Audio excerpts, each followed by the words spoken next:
Welcome to the virtual couch. Please take a seat. The microphone. Story Reels live. Oh, you already went in here. Live, save live to archive. You already done that. Okay. Hi, live. No people. That's funny. We're gonna hit live. Okay, I'm gonna hit live on this one too. Okay. 3, 2, 1. Oh, that was easy. You are now live. Okay, and telling your viewers, it's okay. Here's a dumb one for you, Sid. On live, TikTok live. No, so it doesn't have to be somebody that's following me here, right? On Instagram. Do they throw it out on the? I don't know. I know, right? Okay. So are we welcoming? We were welcoming TikTok refugees, wherever they are from, right? So hey everybody, I guess this will go up on. Welcome YouTube, welcome Instagram, and no to TikTok. TikTok was down an entire, I don't know, couple hours.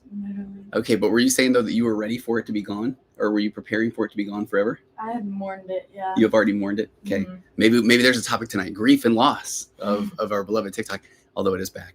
Hey everybody, welcome to this live. If you have any questions, my wonderful, amazing daughter, and are you cool when I call you producer? I think that sounds kind of.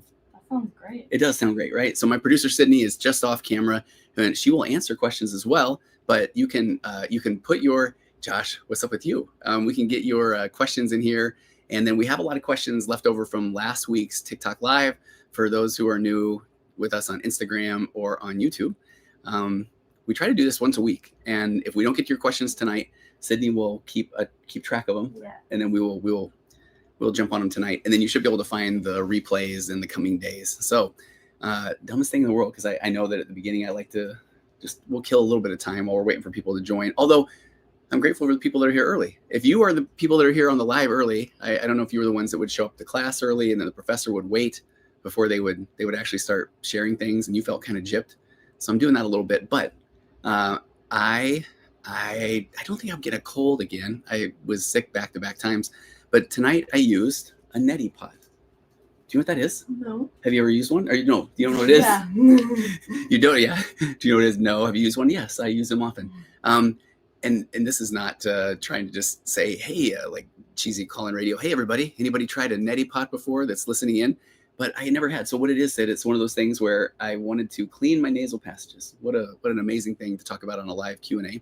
And oh good, and Josh already has a good question in here.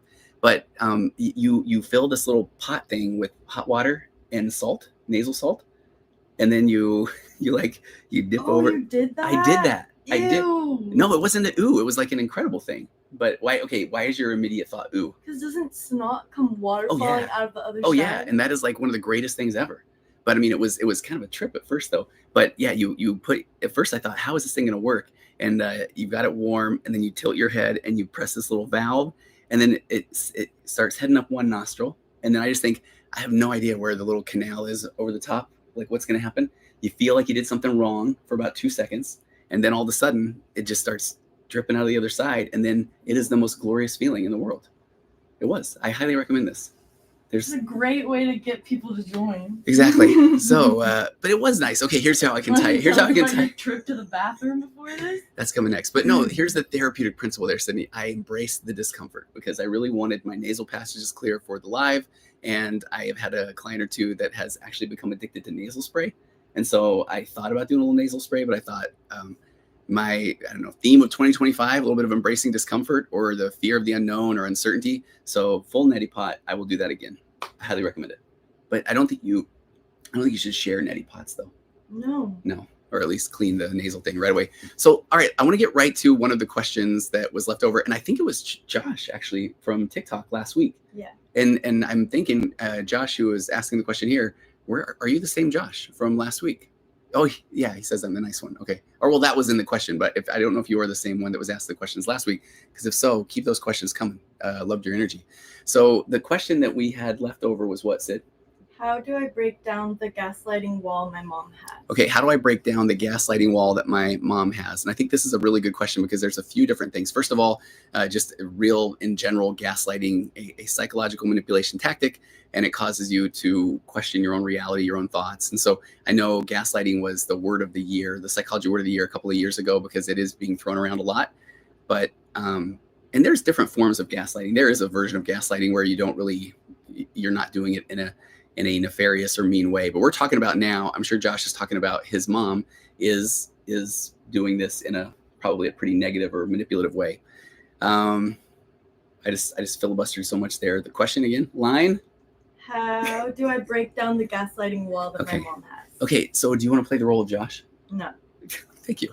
Sure, fine. Okay, I would say end of role. I'm not trying to role play, but why do you think that? I mean, this is that thing where, and I can understand why, but I think I jump right to Captain Therapy solution here. But why would somebody want to break down that gaslighting wall? Because you've had experiences in your life where you've really wanted to be heard. We've talked about this before. Mm-hmm. So talk about that. Because I think that it's really hard to feel invalidated by somebody that you may care about. Yeah, I think that's probably why. Because if it wasn't if it was just some random person on the street gaslighting you, who cares? Exactly. When it's your own mother, I understand why that would be something that you want to fix. Yeah. Okay. No, I love that Sid said that. Wait, what's happening right now? Josh, you can clarify there in the comments if you want. But this question is, why would somebody want to break down a gaslighting wall? And I think Sid nailed it, where we all want to be heard. You really want to be heard. You want to be understood, especially with those who are close to you. Because if some random stranger just comes up to you and then they say, I don't like the way that you act, or I don't agree with the things that you're saying. Okay, but it isn't a big deal. But if it's somebody that you care about, then that's pretty rough. So breaking down that gaslighting wall.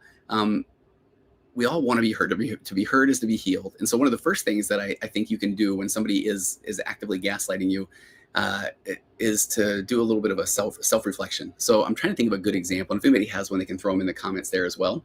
But if you've put yourself out there and then that person is questioning your reality, just know that the very first line of defense is to do a quick self-check-in and know that it is absolutely okay to think and feel the way that you think and feel. So if you are saying things and you are pretty confident that is what I said, start from there. So if the person you're talking to said, that isn't what you said, or if they're the ones, if they promised or made a commitment to you, and then you are holding them accountable to that commitment, and their first thing that they said was, I never committed to that. That isn't what I said. I would love if you could just have a quick pause in there and know that, it's okay for you to think and feel the way you did, and to even remember that is what they said or they committed to. But now it gets to be interesting. So breaking down that gaslighting wall, it becomes something where, let's talk about differentiation for a minute. So we all have these two really strong drives as humans. And one of those is, it's the ability to connect with another person, because we're wired to have this connection with another person. We're designed to deal with emotion in concert with another human being. So we want to get close to somebody, and we can go into the deep end of the pool on that as well. Because if we are it's that if a tree falls in the forest, no one hears it, did it really happen? But if we're just going about our lives on our own, we will start to even wonder if we matter. And you can trace this all the way back to being a little kid coming out of the womb, and babies don't even know they exist till they interact with another entity, with someone else. So that's still kind of deep in our core. So we want to have this interaction with another person. We want to have connection. We want to have community, because that lets us know that we're alive, that we matter, that we exist. But you also want to develop your own autonomy and try to figure out who you are in that process as well. So I think that's kind of important. So that's what we're doing first. So now we got Josh. He's talking to his mom. His mom's gaslighting him, and he's recognizing now, okay, that isn't what I said, or she did actually promise to do this thing that she's not doing.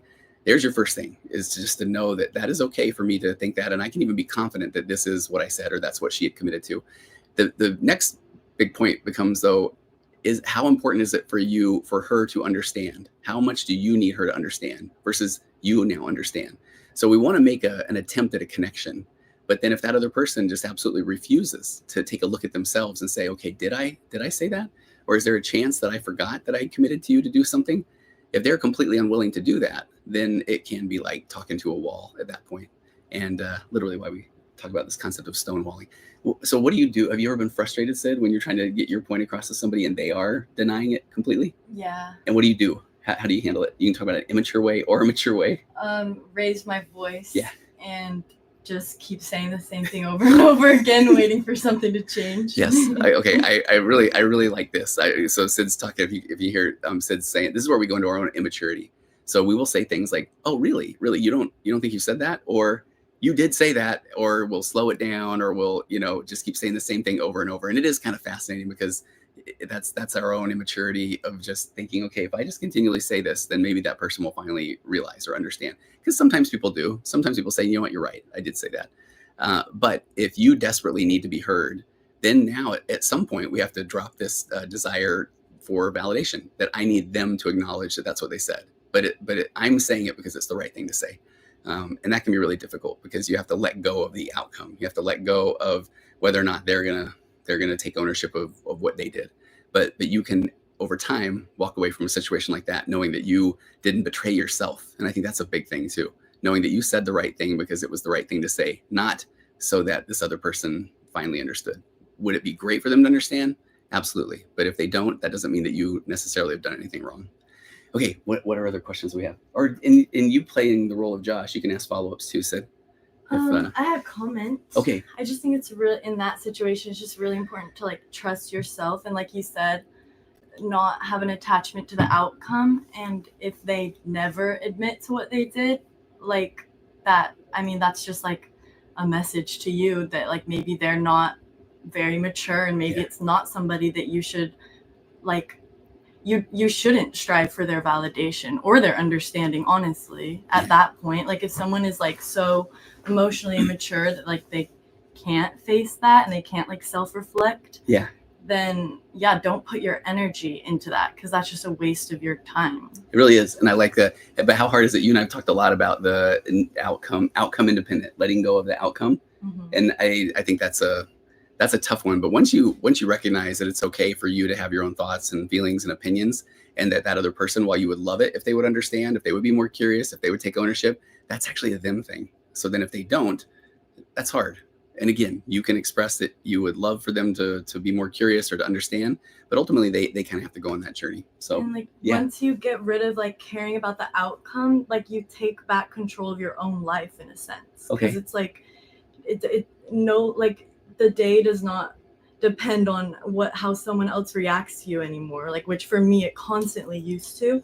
And like it's like now every day I can just like kind of have peace with myself, because I know that like you said, like what I'm saying is for me, it's not for them. It's like you have control over like your own peace at that point. That's really good. I like that a lot. It's hard. I mean, I think this is the thing too, where learning how to have a different relationship with their own emotions and feelings is pretty important, because you can, I was thinking about this. I had a client last week who said something to the effect of that they wanted to be able to communicate with somebody, but they only wanted to do it if there was a way that they could make sure that person understood. And while that sounds very reasonable, again, letting go of the outcome, I hope that they will understand. But all I can do is put myself in a position where I can express myself. And I really hope that resonates with this other person. And I hope that if it doesn't, that they will say, I'm not really tracking, or I'm not really following what you're saying. And over time, then the hope is that I didn't ever think about putting a cup of noodles in one of those kind of cups. Does that work pretty good? Okay. There's the first ADHD moment. What do we got? 13 minutes in. I was distracted by your cup of noodles. What's the flavor? Spicy chicken. I could not do the spicy part. When you go cup of noodle, do you go full flavor packet? Huh? Have you ever eaten the cup of noodle or like ramen plain? No. Why would you do that to I don't know. No, but I had someone making me feel that way last week. They were saying, "Oh, we always ate the ramen." Anybody else? Yeah. Does anybody eat the ramen just like crunchy? I don't know. Oh, I did used to do that. You did? When I was little, yeah. Okay. All right. I never did. I didn't know that was a thing. Okay, you know, speaking of not knowing if something's a thing, this is what's fascinating to me. I worked in college. I worked at a video store, which is so wild to think now. Do you remember going to those? That way you were probably too young. Like a Blockbuster or anything? I remember the red box with the movies in it. Okay, that was even different. Yeah, the CDs, the red box. Okay. I was working at a video store one time. We ran out of quarters. I was the manager. I had the manager tag on my little vest that I wore. And I remember the person in particular, and he was panicking. And he was like, "Tony, we're out of quarters. What do we do?" And in that moment, I felt like a genius, because I said, "Do we have nickels and dimes?" And he said, "Yes." And I said, "We can use those instead." And there was much rejoicing in the land. But I thought, man, that was obvious. So right now, I've got this back and arm thing, this disc, this herniated disc, and I'm waiting to go to the doctor on it. So I took my watch off of my left hand because there's some pain there. And so then for days, I was so distraught because I couldn't track my sleep with my watch. When I was doing workouts, I had to go put it back on. It would be dead. And then your sister Mackie said, you can wear it on the other hand. Sounds like nickels and dimes. That's Full-grown man over Full-grown here. man, 55 years old. Just figured that out. It does feel very awkward on my right arm. I will say that much. Okay, next question. What do we got? How do I fix not being able to accept accomplishments? Ooh, how do I fix not being able to accept accomplishments? So, and first of all, you're playing the role of the person who's asking. Any thoughts on that one? Like, what do you think would be an example of that?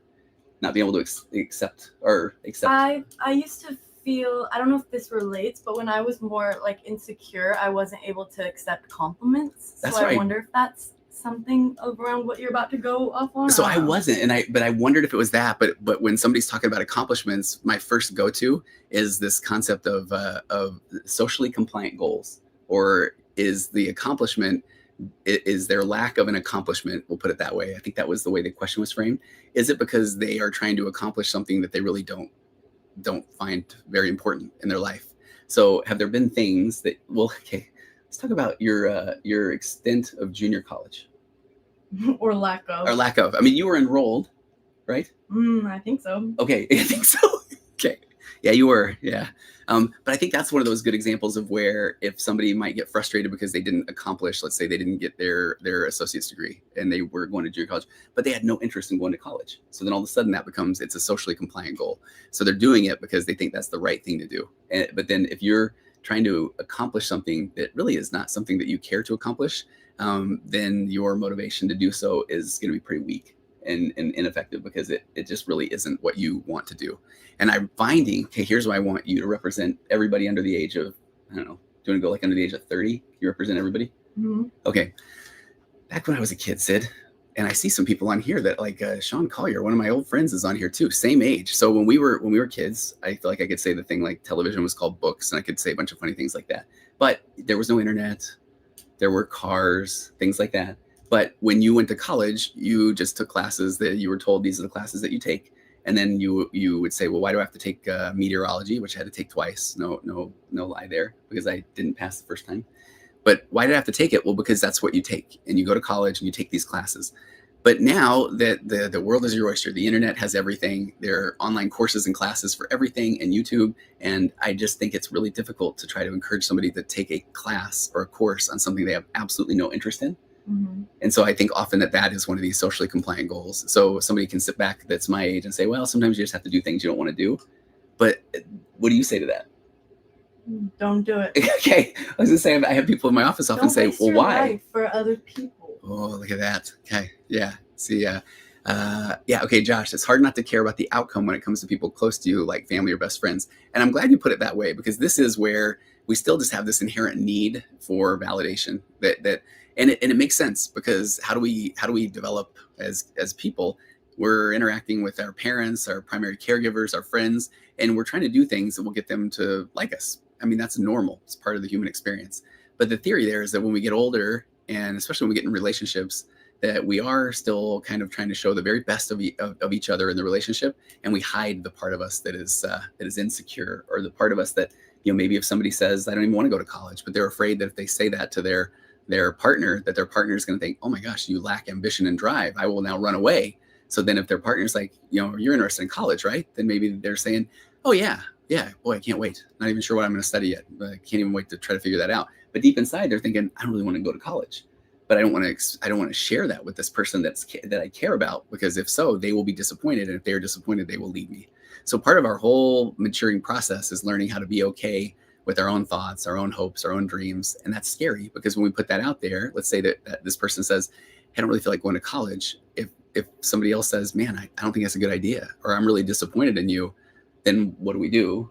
A lot of times people will say, no, you're okay, I'll give it a shot. But now they're spending all their time and effort and money and doing something they don't really want to do. And it's like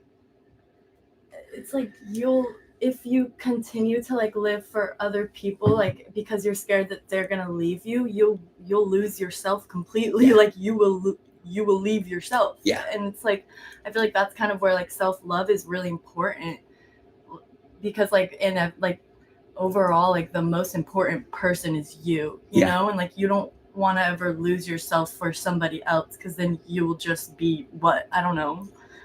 I mean, you will be just completely dependent upon somebody else's validation. Yeah, and like a reflection of what like they want you to. Yeah, you know, you won't even be able to like experience your life to like the fullest. Yeah. And you won't be able to be as happy, I don't think. Yeah. Now, again, that is really difficult to do. That is that process of becoming differentiated. So we get in these relationships, and I like doing it with my hands there. It's like you're codependent and enmeshed, but we're doing it because that's the way that we get into relationships. And then you go through life, and then you start to have different experiences, which bring up different emotions, different thoughts, feelings, hopes, dreams, because you're two different people. But then when you try to express, hey, I want to do this other thing, become more differentiated. And differentiation is where one person ends and the other begins. So we get away from enmeshment, interdependent, differentiated. But then when you start to express your own opinion, this other person, that might really freak them out. And then they're going to tell you that. And then you're like, I'm going to lose that person. So it's this process of becoming more differentiated. And you have to go through life experiences to figure out, I don't really like that. You know, both people might say, okay, well, let's go move to Arizona. And then if one of them likes it and the other one doesn't, that can be really difficult to have a conversation. But it's really also, it's unfair for either person if both people are pretending that they are on the same page, you know. So they need to be able to have these conversations of they like it, they don't like it, that sort of thing. Okay, so Josh has a good question. He said, what's it feel like to lose yourself? Are you thinking of an Eminem song right now? Do you know that one? No. Mom spaghetti. Yeah, hands are sweaty, I think. Palms are sweaty. Yeah, but what do you think? What does it feel like to lose yourself? I don't know. Like, I mean, I feel like I think I have before, and I feel like I was just like very unhappy. Yeah. And confused, and it's really hard to like see a future in those scenarios. Yeah. So I don't know. Okay, well, no, I like that a lot, and I hope it's okay that I'm turning to you to like be the muse a bit there, because I really think that losing oneself is when you are just looking to everybody else to tell you what they think that you should do. They think who they think you are. You're just really looking for anyone else to tell you what to do. And it's a real normal thing. Again, I think one of the most fascinating things is we're all on this journey to become more emotionally mature, and that's a lifelong journey. It does not go away. I do think it gets easier, but you're gonna disappoint other people, and you are going to let them down. And I'm saying this in the nicest way, but over time, that really is a them issue, because you are ultimately responsible to take care of yourself. Not in the narcissistic way. We'll get to that a little bit later. Not in this completely egomaniacal, self-centered way, but in a self-love way, in a way that I need to advocate for myself. I need to learn who I am. And the way we do that is through interactions with other people. So it's perfectly okay for somebody to go along with maybe what others are suggesting until it isn't okay. Because if I don't really have any idea of if I like something or not, then I can absolutely start to go along with what this person is suggesting. But at any point, I reserve the right to be me, and I can then say, "Hey, I don't really feel like doing this." So, Josh, I shouldn't spill my guts to my friend in order to get some advice. I like to get the little laughy face there. Absolutely, I'm a big fan of getting other people's advice as long as you're acknowledging that that's their advice. And think about this, like just boil this down to its basic psychological concept, where I'm going to somebody who does not know what it feels like to be me. They don't know all the things that I've been wondering about, worrying about, considering. And then I say, what do you think about this thing that I'm bringing to you right now in this moment? What do you think I should do? And I just think sometimes if you break it down to that level, it's really fascinating, because I'm asking this person, I'm just completely somewhat blindsiding them to ask them for life advice from me, even though they don't know what it feels like to be me. And quite frankly, I don't know what's going on in their life. And I've talked with enough people about this concept where if somebody is asking you for advice, a lot of times you don't want to let them down. So you're making up something on the spot.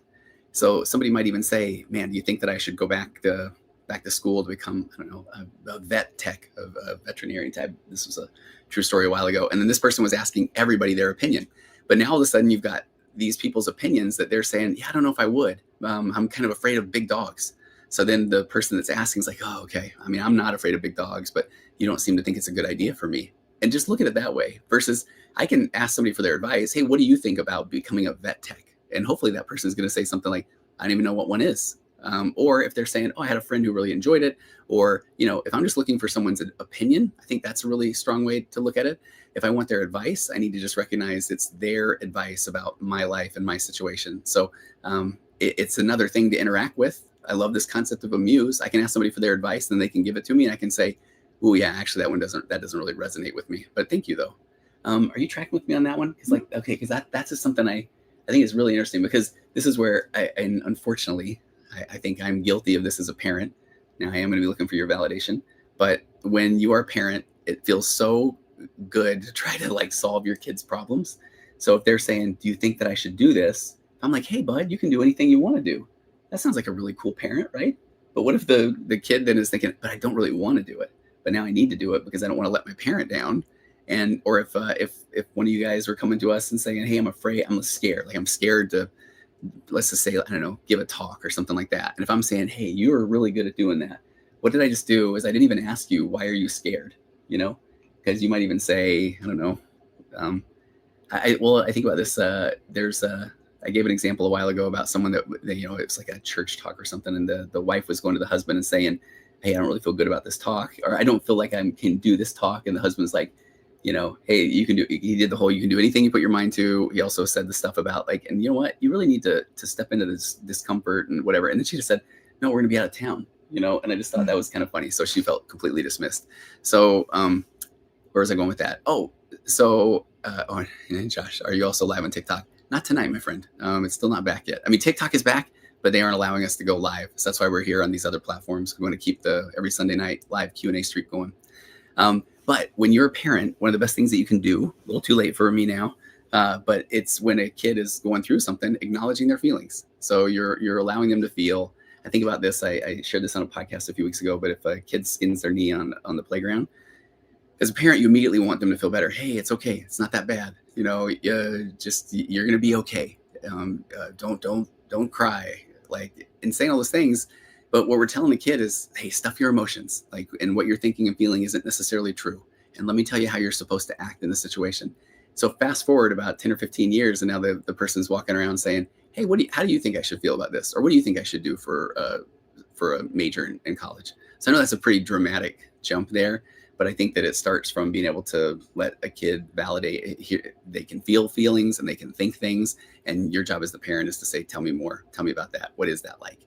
How do you feel?" And once you validate that, then maybe you can offer your advice.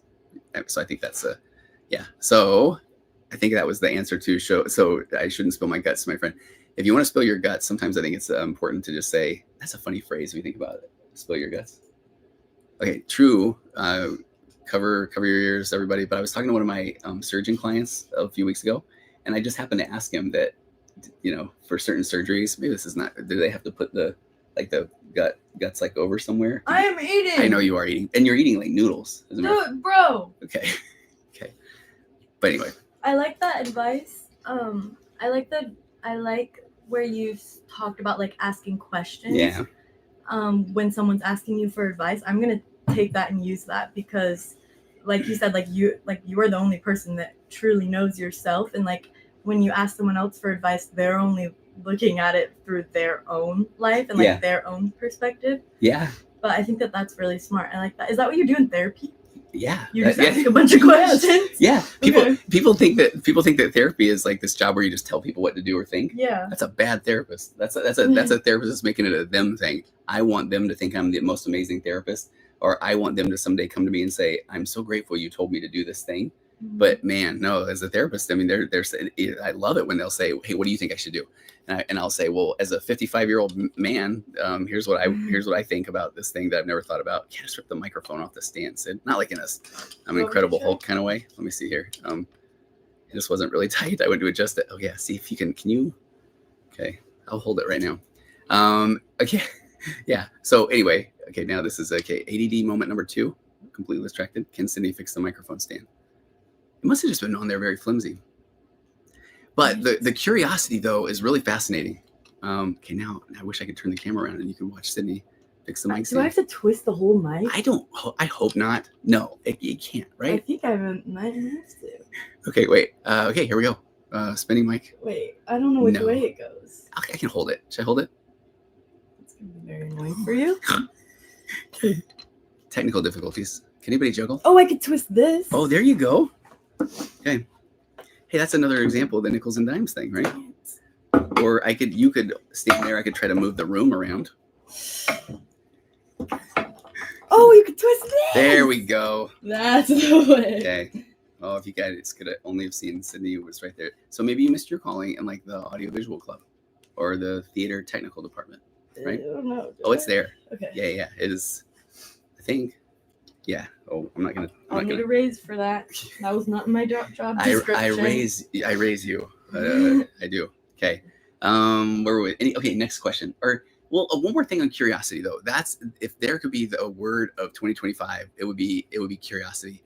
And I'll just give you a very easy example of this. I'm doing a session with some extended family members a little while ago. We'll keep it there. And one of the people in the group wanted to just express something to another person. And so they just said, what concerns me is the way that you talk about yourself. And then they went on to just say, to build this person up.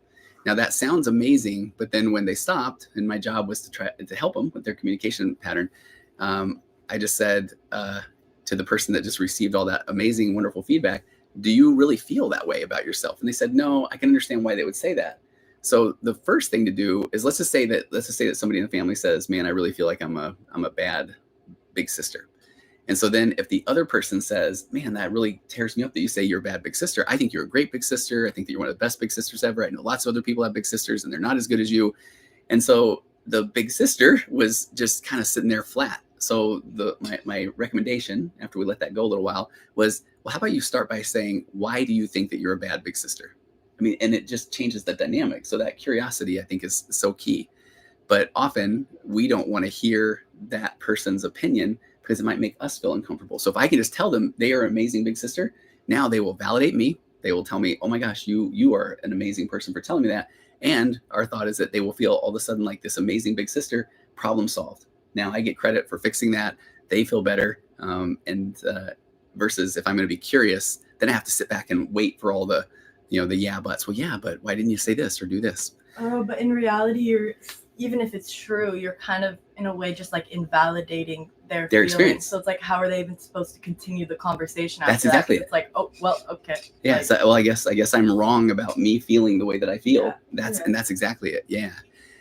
Josh, so lessons to ask questions instead of trying to validate them. Yeah, absolutely. Now, what I like about that, the way that you frame that, Josh, is I will often, I call them transparency statements in my practice and in my marriage course.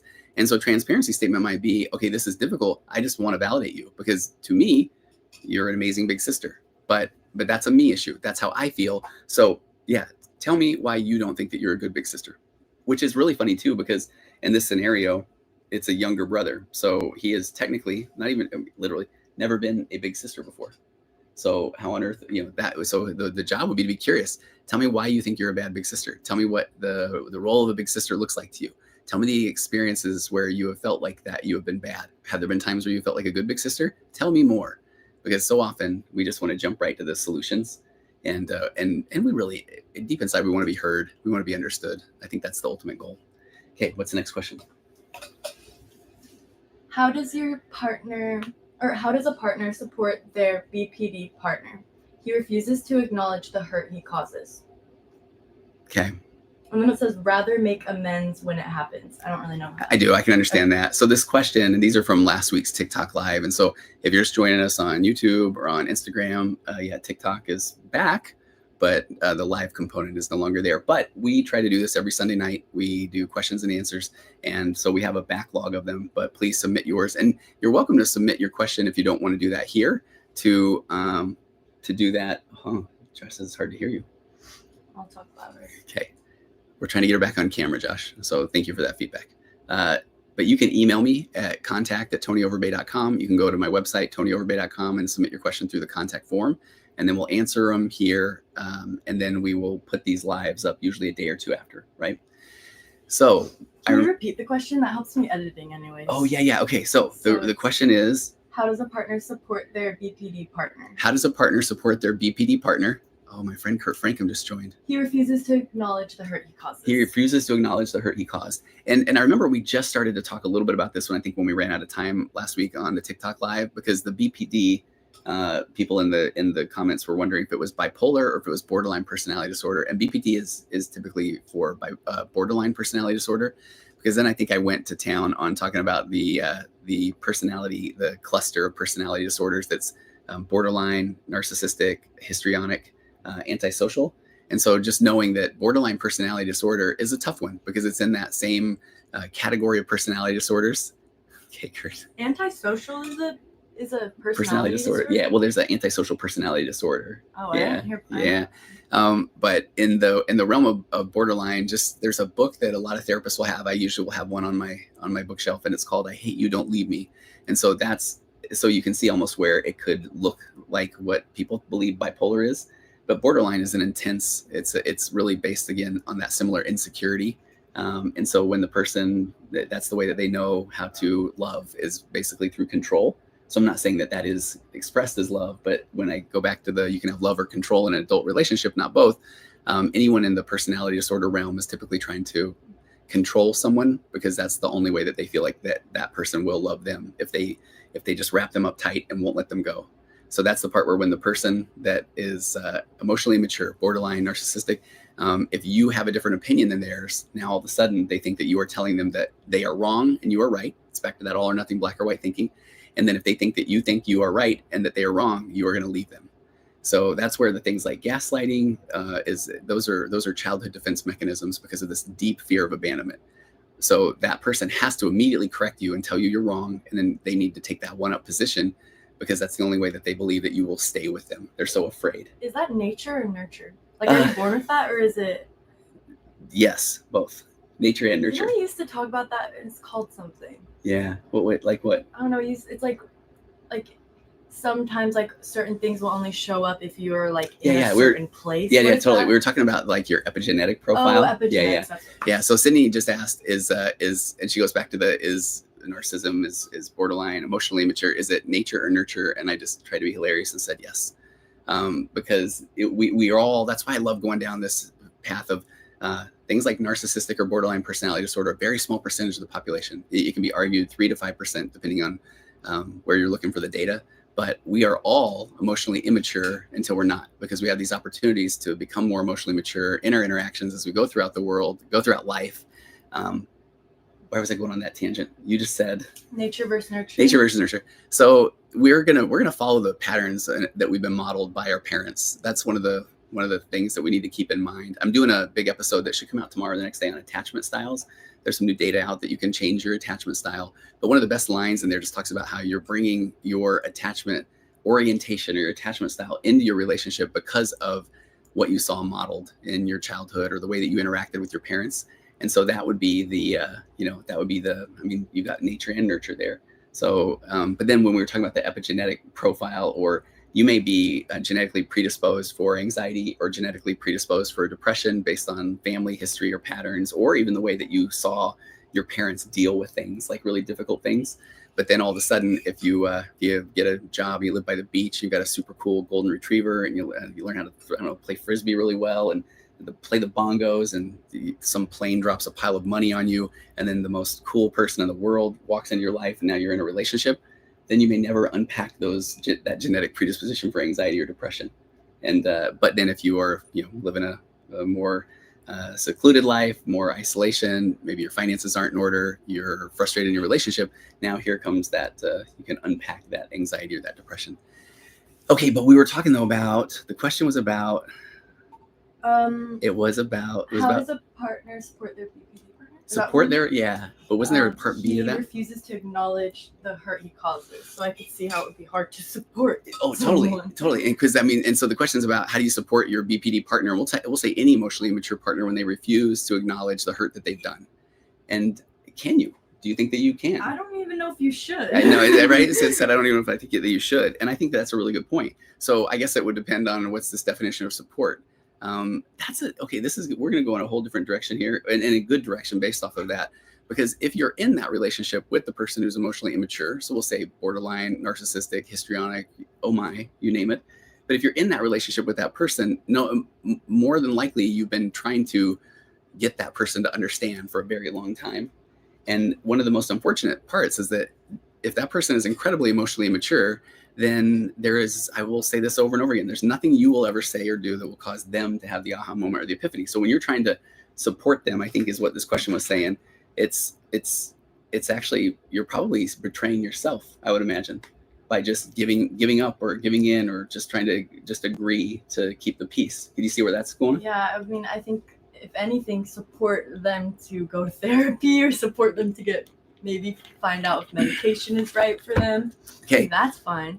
But don't support them in gaslighting you and disrespecting you. And Kate, you brought up two very good things. I noticed, I was reading you put up one of the videos from last week that is done really well on the Instagram Reels. It's about a highly sensitive person and the narcissist.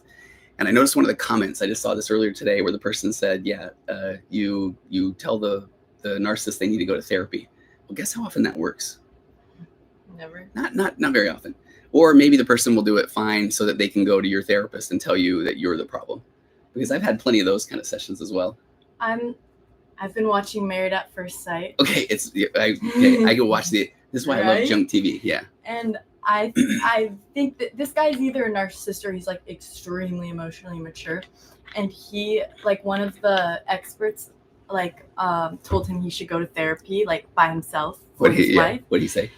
He just obviously completely no, that's not for me. I don't need that. And I think that narcissists, tell me if I'm wrong or right, but I feel like they see that as an attack or a weakness. Yeah, it means that you think that you're better than me, you're right and I'm wrong. Yeah. And it's just so funny to me because the actual intelligent choice to make, they think they're the smartest person in the room, right? But the smartest person in the room would go to therapy because you're there's no handbook on life. Everyone has to learn before they can do. Yeah. Oh, I love it, Sid. Yeah. Because I think that part of that becoming more emotionally mature is being able to acknowledge the fact that I don't know the things that I don't know.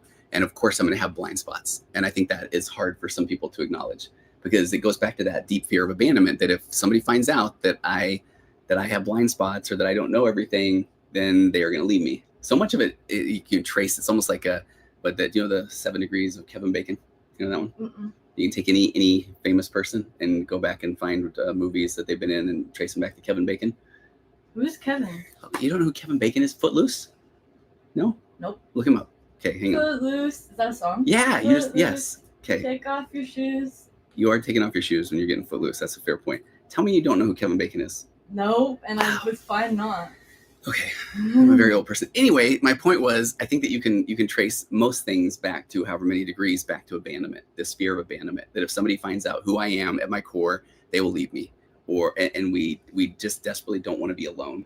But the unfortunate part is the immature keeps people in their lives through control and through gaslighting and through taking the one-up position, not through self-confrontation and self-growth. And that can be really difficult. So I think when we go back to what the question was about, I'd like to go through these five rules of interacting with a narcissistic person or emotionally immature person. Go off on that, I'm gonna heat up my coffee. Okay, all right. Take it away. Okay, don't put the stick in it. Got you. Okay. Here's the 5 rules, and I think that I think these are very applicable. The first rule of interacting with an emotionally immature or narcissistic person is to raise your emotional baseline, and this is all about self-care. And self-care can be such a buzzword, but self-care is absolutely necessary. Doesn't mean you have to go run a marathon or get a manicure or pedicure, although those are all fine. But it just means to start to take care of yourself. And that can be through more rest. It can be through meditation. It can be through listening to lives or podcasts. It can be starting to dream, adult coloring books, watercolors, you name it, because we got to start to raise your emotional baseline up. Because if you are in this relationship with somebody that's emotionally immature, then you really need to have your wits about you as you are going to try to start making the right decisions for you, maybe for your kids. And by that, I'm not saying that immediately you must leave a relationship like this, because you need to learn about yourself. And we learn about ourselves through relationships. And when I started the Waking Up to Narcissism podcast a long time ago, it was a long time coming. And part of that was because the more that I was talking about narcissism or emotional immaturity, first of all, very nice, kind people were coming in saying, I think I'm the narcissist. But they're coming to therapy asking themselves if they're the narcissist and trying to find everything they can to see if they are. And that's where I would say, if you're asking yourself that question, you're absolutely not, because you're trying to better yourself. Now, one of the sad parts about that is most likely you're in a relationship with somebody that's pretty emotionally mature. And a lot of times you want to take ownership of it, because if you can fix it. And one of the most difficult things sometimes to recognize is that if I can't take ownership of it and I can't fix it, then it might be the situation where it doesn't matter what I do, the relationship isn't necessarily going to get better. Now, I can get better in the relationship, but I know we desperately want the relationship to get better together. So raising that emotional baseline, self-care is not selfish. You need to get your baseline up as high as you can to be able to make decisions, because all these decisions are coming at you the same, whether you are feeling good about yourself or not. So let's start getting you to feel better about yourself. And that second rule is to get your PhD in gaslighting. If you showed up late here, the live will be replayed, I think, on YouTube and on Instagram in the next couple of days. We talked about gaslighting a lot earlier, that gaslighting will make you feel crazy. Gaslighting is a childhood defense mechanism. When you're working with somebody who's incredibly emotionally immature, they will, and if you haven't been in a relationship like this with someone, or you haven't witnessed it, it might seem just completely crazy, but there are people that will not apologize. They will not take ownership of their role in a relationship. And so they are wired to make you feel bad about the way that you are showing up in the relationship. Even if you're trying to better it, they could easily get you off your game by saying things like, oh, you think you're better than me, or you think that you're so much smarter, or that you think I'm bad. And what's really interesting about it is you're going to try to defend yourself about something that isn't even true. It's their observation, and now you're trying to defend that. So it can be absolutely maddening. So that second one, again, get your PhD in gaslighting. So we got raise your baseline, get your PhD in gaslighting. Leads to this third rule, which is get out of unproductive conversations, because they are crazy making. They're a waste of emotional calories. They cause your cortisol levels to spike, your heart rate to go up. And at some point, how long do you microwave things for, Sid? What? Well, they don't have a 30-second. Okay. So I have to do a minute. Okay. Then you have to do math backwards. What? Nothing. Okay. So getting out of these unproductive conversations, because the more that you are being gaslit, the lower your baseline is, and the longer you stay in unproductive conversations, the more you start to you become pretty emotionally immature. You become reactive. And then the fourth rule, and man, I thought about this earlier. There was a context of one of the questions we had, but set healthy boundaries. And there's a big distinction here, a boundary versus an ultimatum. An ultimatum is, hey, you can't talk to me that way. Now, if you're saying that to the immature person, they see boundaries as a challenge. And so an ultimatum of you can't talk to me that way, they're going to talk to you that way, because now you just showed them a button that they can push that will get you to react. So a boundary is that if you talk to me that way, then I will leave. I will leave the room. I will not stay in this conversation. And unfortunately, the immature person is still going to push those boundaries, even if you are setting those. And then that last thing, which leads to the question tonight, is there's nothing that you can do or say that will cause that person to have an aha moment or an epiphany, as much as we will try.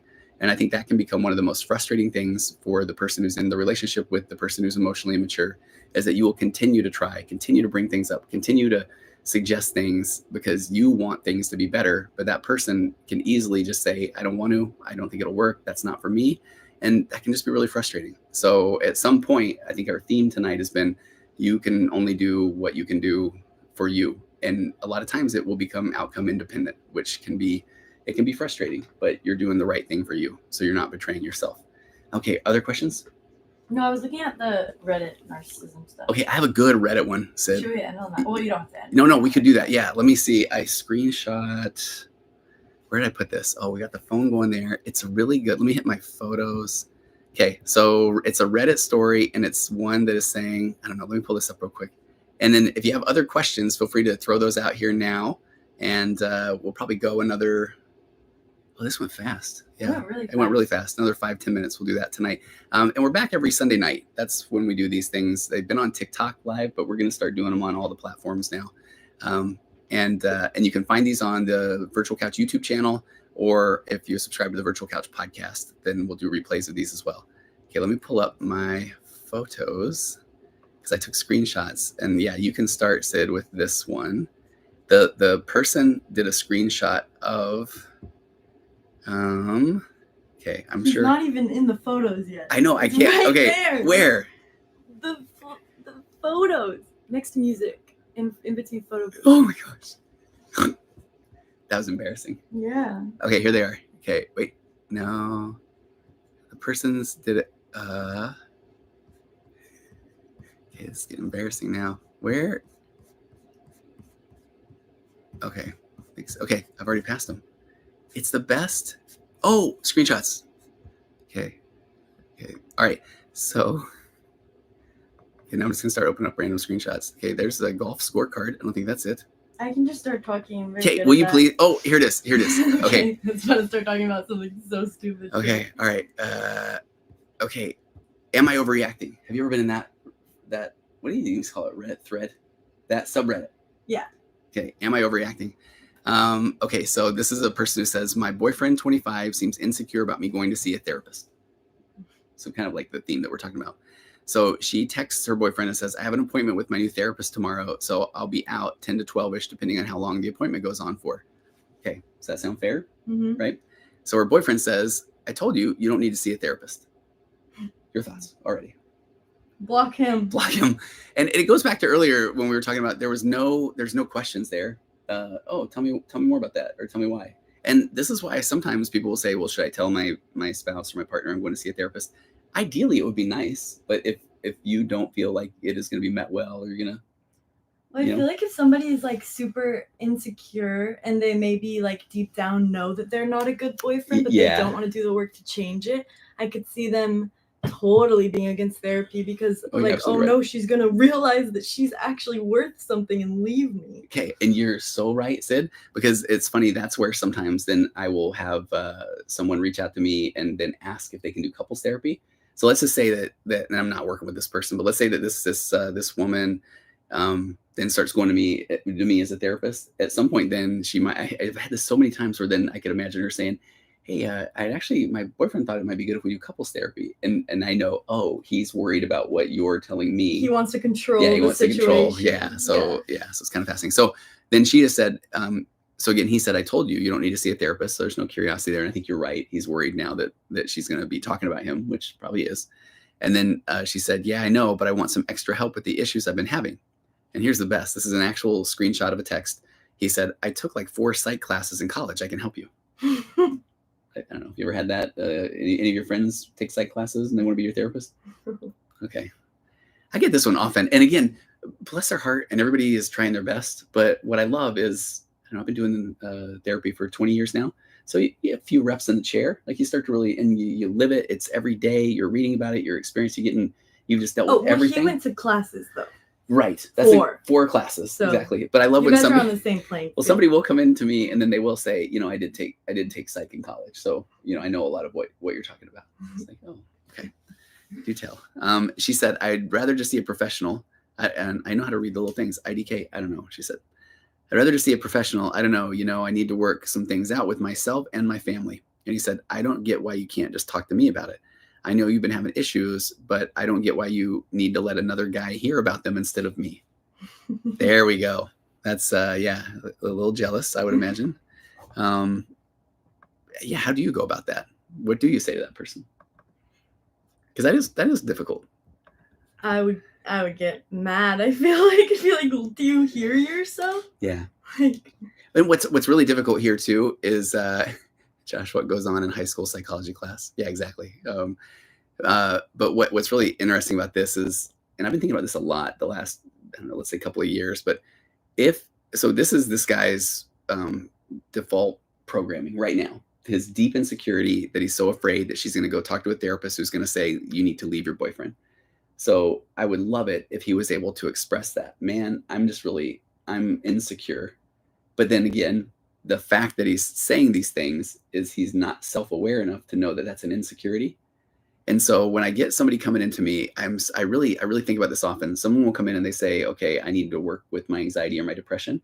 And the fact they're coming in is amazing because they're really looking for help. But even then when somebody comes in, there's still a difficult thing where the person sometimes is coming in just because they want validation. They want to tell you everything. And then when they really are looking for help or tools and you're trying to provide them with those, they're like, yeah, I don't think that would work. And so at that point, sometimes they just want you to tell them, man, yeah, that's the craziest thing I've ever heard. Never heard anything like it. And nothing you can do about it, which isn't ever the case. So that can be, so that can be really difficult. But I think where I'm going there is, so let's say that this guy even came into therapy. Sometimes I worry that he would just be wanting the checklist of things that he needs to say to get her to stop going to therapy versus him looking at really why he's so insecure with the fact she's going to therapy. Mm-hmm. And so sometimes you can tell when somebody's coming in, they just want checkbox items. Okay, just tell me what I need to do, or what should I say? Versus hey, why do I think this way? Or why do I feel this way? Or why is it difficult for me to take on something new? So I think that one's kind of interesting. I read a bunch of the comments on here and everybody was saying, yeah, dump him right away. Mm-hmm. but I know that it's not that easy, right? Yeah. And why not? Why put? I don't know. Maybe he's cute. That's right. Okay. Oh, Landon, my friend, is here. Sounds like he wants control too. Absolutely wants control. Yeah, and that's where, love or control. If you truly, what's the cliche? If you love them, set them free, and then if it's meant to be, they will come back, or they will. I mean, I'm not trying to say that like she's like a bird, but control. This is again where the immature and the insecure, they view control as a form of love. No, I can make you feel better. I can fix you. Don't go look at that for somebody else. Because if you do, then I will not know what is being said, and that will make me uncomfortable, and I don't want to be uncomfortable. Mm-hmm. So you need to do what I think is best. There's a lot of me stuff there, mm-hmm. right? Yeah. And I feel like love. That is not love. Love is just like loving someone for exactly who they are. Mm-hmm. And doing whatever they want to do, especially if it's to better themselves. I know, right? But again, that's where we're, it's pretty trippy. We're kind of equally differentiated with the people that we find ourselves in friendships and in relationships with, whether we really like to admit that or not. Josh, I'll answer that one too. But that one so what's difficult is that the more you try to better yourself, you're starting to knock out that balance of differentiation or of maturity. So if you start to become more emotionally mature and the other person isn't, then it threatens who they are in the relationship. And so there's that fear that you will then leave them. Mm-hmm. So unfortunately, rather than rising water or whatever that phrase is, they need to pull you back down in. So, but what's wild is usually when somebody's coming in to talk to me about somebody and they're like their immature partner, they're not trying to leave their partner. They're trying to figure out how they can show up better so that their partner will do better. I think I kind of experienced this in a friendship. You know what I'm talking about in a friendship recently. Yeah, talk about that. What really helped me was like when I was talking to you about it was you were letting me know that like I'm having these disagreements with my friend because I'm growing. Yeah. And for me, it was like really hard to accept that. I was just like, why are we not clicking like we used to? Like why? And it hurt and like it sucked.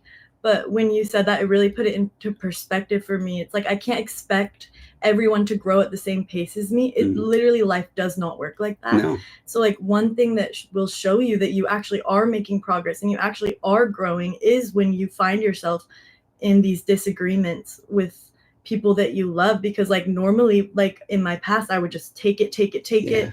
What am I doing wrong? I'm so sorry.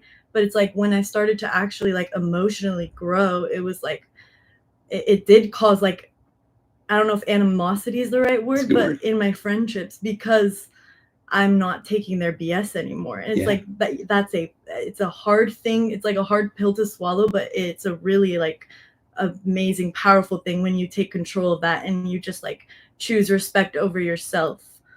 When you put yourself first, you know, it's like, it's a good thing, but it will be hard. Like it will hurt. Yeah. And I'm sure that's probably what a lot of people go through with like their narcissistic partners too. It is. And thank you for saying that. That's where we got to get you back on camera. Cause I want, my friend Landon here knows really well too. She said, when you grow too, it threatens the other person's sense of self if they are not also growing. Yeah, it really does. And it's so spot on. And again, I want to just, not insist, but I want to make it very clear that people want to be in the relationships, even when they're saying, it's interesting when somebody is, when they are apathetic and no longer care, that's when the problem is. If you're still angry about something or frustrated, it means that you still care and there's still time to try to repair the relationship. And ideally, both people are going to come together in the relationship and acknowledging that they don't know what they don't know. We both have blind spots. And I have a couple of couples that I'm working with now where that's the case. And it's beautiful because they're both just coming in and saying, we don't know, give it like, what is and I have frameworks of communication and things like that. And then you start to practice, you get the reps in, and then comes the discomfort, the frustration, the insecurities. And now you can look at those with curiosity. But people want their relationships to grow. I mean, they really do. And I think that's one of the most difficult things. That's why I'm an attachment-based couples therapist. So I've got these 4 pillars of a connected conversation. So So I want everybody to try to have these conversations of where, okay, my pillar one, nobody's trying to hurt the other person initially. I mean, we're assuming good intentions, or somebody is, maybe they're not showing up in the relationship well. Well, I don't think that it starts from a place of where they want to try to hurt their spouse or their partner, but they don't know how else to show up. And then I'll go through these so quick because this isn't even what we're talking about right now. Pillar two, you can't tell somebody that they are wrong or that you don't agree or believe them, even if you think they are wrong or you don't believe them, because once you start saying that isn't what I said, or you didn't say that, or no, it was on a Thursday, it wasn't on a Wednesday. Now we're going to start going out in the weeds, arguing like these little minutia points, where in reality, we want to be able to stay in the conversation. Then pillar three is ask questions before making comments. Tell me more, help me see my blind spots, tell me what's going on. And then pillar four is to stay present. It's too hard, or it's too easy to go into a victim mentality a lot of times, where you can just say, okay, you're right, I'm a horrible person. And because now you want your spouse, your friend, your partner to tell you, no, you're not, you're good. And then we're out of the discomfort, but we're not growing through that kind of a relationship. Where do we go with that one though? I like what you were saying. We were talking about differentiation, and when one person changes. Oh, we're on the Reddit story. Yeah. Okay. I was thinking we were still on the borderline. Okay. So any other questions there from tonight, or we'll call it good for tonight and then we'll be back next week. Okay. Let me address one thing. I had somebody reach out to me earlier, and I'll give just a couple of minutes on this, but there's someone was talking, it's an adult, and then their adult parents are going through a divorce. And so it was kind of blindside for the kids and the family.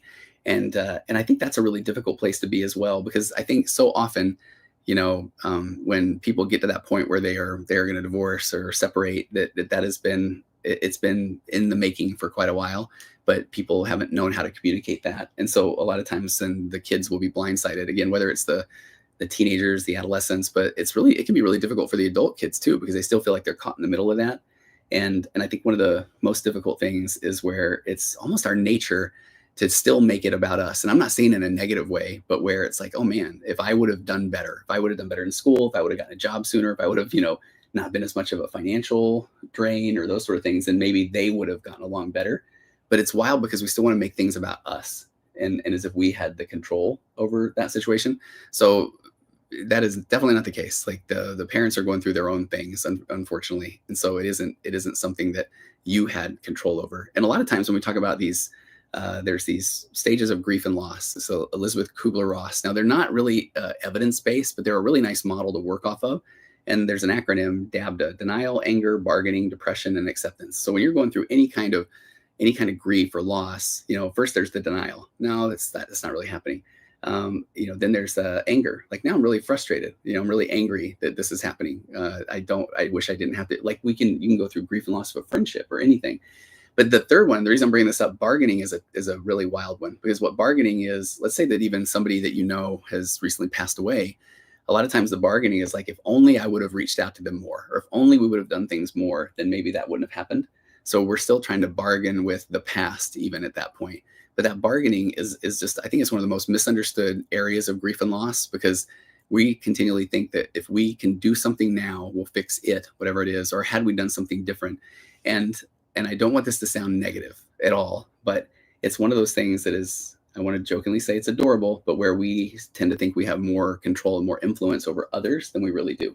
When in reality, we really only have the majority of influence and control over ourselves. But it's human nature to try to make it as if we could have controlled other situations or other circumstances. I think I see how you're saying that could be negative, and like it is like scary, because like you say, like humans want control so bad. Yeah. But once you accept that you don't have it, it's actually a really freeing, peaceful feeling. Yeah. To just like, okay, I'm just observe and do what you can. It's like you really don't have control over anything at all. Yeah, it's tough, right? It's kind of fun though. Like, I know. It's a weight lifted in a way. It is. Well, and I'm glad you put it that way. So let's say that there's an acceptance that it isn't my fault, whatever it is, to take care of this other person or to manage their emotions, even though that person might be diffusing their anxiety or their anger into the relationship, because normally you are the person that will run with it, that you'll take ownership of things you don't even need to take ownership of. That, yeah, when I let go of the fact that isn't my job, and when I accept the fact that I don't have as much control as I think I do, even in this scenario now, it allows me to be more present or more curious. Let's say that your parents are going through a divorce and you realize that's not a me thing, that is a them thing, and I'm okay. I mean, I only have control over myself, and I have an acceptance that this is happening. Now I can actually maybe be a little bit more present for them, if that's even a thing that I want to do, and be more curious about, tell me what that's like and how can I show up, or is there any way I can support you? Which is a lot. I'm not saying that everybody needs to go be their parent's therapist or anything like that, but I just think it's a really fascinating concept. I'm glad you said that, because we talk about this often, instead of where it's scary until it's not. The human brain desires certainty. We don't like discomfort, and then what else? Control, and we seek validation. And so there's a super paradoxical nature of therapy in general, where it's the things that we are striving for, that we think we really need to get them. I need a certainty. I need to know that this is the way something's going to be, is going to cause more anxiety. And it's actually the acceptance that I don't have that control or certainty that allows me to just be more in the moment. And now I can still have desires that something will go a certain way, and that is absolutely okay. I can put that energy out. I can manifest those things, because if I'm not thinking about it, then it won't necessarily be something that's on my radar. But then I also have to recognize that at some point things are just going to happen, but then I'm going to trust that, and now I will do something about that. And that, I really think that's kind of a fun thing, you know? Josh, seeking dopamine. Yeah, dopamine's that feel-good drug. It's part of the reward center. It's a focus chemical, and so that one does become pretty addicting. Okay, hey, thanks everybody. Welcome all those who used to be on TikTok. I guess we'll be back there next Sunday. So next Sunday night we'll jump on all the platforms. So we'll do Instagram again. We'll hit YouTube over here. We'll have a little TikTok going on. And if you have questions in the meantime, you can send them to contact@tonyoverbay.com, or go to tonyoverbay.com, my website, and you can send them through the contact form. We'll have this live up in a couple of days. Yeah, or just, if you're watching on YouTube, you could just comment on the YouTube. Oh yeah, please do. Easier. Yeah, if you're watching it on YouTube or anywhere the live will be, throw your questions in there. We'll start looking on those too. And we would appreciate subscribes and likes and all that good stuff. But we're just grateful that you're here. We like getting the reps in. We like answering the questions. We got some really cool stuff coming up down the road that has to do with therapy, some things like that. And we will see you next time. I was going to say on the virtual couch. Virtual couch. Welcome. Oh, sing it, Sid. No, this is where you ended. Okay. Good night, everybody. All right. See you, everybody. Where am I ending first? Okay, here we go. I don't even know where to end it on this one now. X. There's an X on the top. Oh, there's an X on the top. Take a seat. Sing it. Okay. We're still on YouTube. Hey, YouTube. You're not, bro. Oh no, I've been in it the whole time. Oh, keep singing. Oh. You guys saw me eating my noodles. Maybe. No way. Okay, that's kind of cool. No way. I'm gonna have to check up on that anyway. Let me download it first so I can have access again. It's what it's all about.